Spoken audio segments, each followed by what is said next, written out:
প্রতি বছরের মতো এবছরও অনুষ্ঠিত হতে চলেছে তাম্রলিপ্ত কাপ। শালগেছিয়া খেলাঘর আয়োজিত 17তম তাম্রলিপ্ত কাপ শুরু হচ্ছে আগামী 22শে এপ্রিল। ফাইনাল 21শে মে। তমলুক রাখাল মেমোরিয়াল ফুটবল ময়দানে আয়োজিত এই নৈশলোক ফুটবল টুর্নামেন্টে কলকাতা সহ অন্যান্য রাজ্যের মোট 16টি দল অংশ নিচ্ছে। গোয়ার ভাস্কো, কেরালা পুলিশ, দিল্লি, মিজোরাম, পাঞ্জাবের পাশাপাশি কাস্টমস, কালীঘাট মিলন সমিতি, সারদান সমিতি, রেলওয়ে এফসির মতো কলকাতার দলও এবার অংশ নিচ্ছে এবারের টুর্নামেন্টের চ্যাম্পিয়ন দল পাবে 4 লক্ষ টাকা এবং রানার্স দলের পুরস্কার মূল্য 3 লক্ষ টাকা। মঙ্গলবার কলকাতা প্রেস ক্লাবে তাম্রলিপ্ত কাপের সাংবাদিক সম্মেলনে উপস্থিত ছিলেন টুর্নামেন্টের চিফ পেট্রন তথা তমলুকের প্রাক্তন সংসদ লক্ষণ শেঠ, প্রাক্তন ফুটবলার দীপেন্দু বিশ্বাস, টুর্নামেন্ট কমিটির কনভেনার তপন বাগ ও ক্লাব সভাপতি সুব্রত জানা।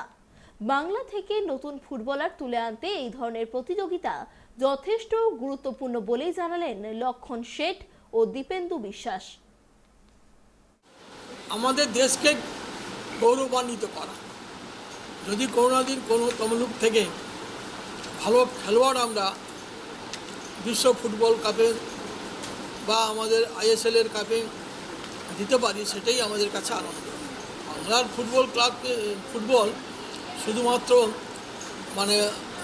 তমলুক থেকেই হবে তা তো নয়, সারা বাংলার থেকেই হবে। তাই বিভিন্ন জায়গায় একাডেমি করতে হবে, সরকারকে উদ্যোগী হতে হবে, বিভিন্ন ধরনের এই ধরনের আঞ্চলিক টুর্নামেন্টগুলি করতে হবে, তার থেকেই খেলোয়াড়।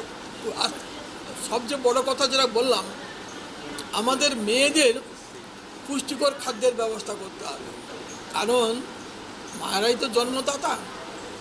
পুষ্টিকর খাদ্য যদি তারা না পায়, তার সন্তানও স্বাস্থ্যবান, শক্তিমান, বলবান হবে না। আর ফুটবলের এই গুণগুলি অপরিহার্য। এই কথাটা যেটা কল্যাণ দুদিন আগে পয়লা বৈশাখের দিন বলেছে যে রাজ্য লিগে কোনো বিদেশি খেলোয়াড় খেলবে না, এটা আমার মনে হয় খুব ভালো সিদ্ধান্ত, যাতে প্রচুর সেই রাজ্যের, বিশেষ আমি বাংলার কথা বলব, প্রচুর সংখ্যক বাঙালি ফুটবলার উঠে আসবে। কেন আমরা রেজাল্ট পাওয়ার জন্যে স্ট্রাইকারে 2 জন বিদেশি, ডিফেন্সে 2 জন বিদেশি খেলাই সব টিম। কলকাতা লিগে ছোট টিমও খেলাবে, বড় টিমও খেলাবে। সেই জায়গায় বিদেশির জায়গায় আমাদের বাঙালি স্টপার খেলবে, বাংলার স্ট্রাইকাররা খেলবে। সেখানে যে কথা কল্যাণ বলেছে যে আগামী দিনে বাংলার স্ট্রাইকার এবং স্টপার, যেটা সবচেয়ে প্রয়োজন আমাদের রাজ্যে, সেই খেলোয়াড়রা উঠে আসবে। কল্যাণের যে কথা, এই তাম্রলিপ্ত কাপের সবচেয়ে ভালো যেটা হবে যে কলকাতার যে টিমরা খেলবে, আশা করব কালীঘাট এমএস বা সারদান সমিতি, তারা বিদেশি ছাড়াই এই টুর্নামেন্ট খেলতে যাবে। কেন তারাও লিগের আগে একটা প্রস্তুতি টুর্নামেন্ট পাবে, যেখানে তারা নিজের টিমকে দেখতে পারবে। এবং সেই জায়গায় গোয়া এবং কেরালার যারা টিমরা আসবে, তারাও আশা করব, কেরালা আমি যা জানি কেরালা পুলিশে কোনো বিদেশি খেলোয়াড় নেই।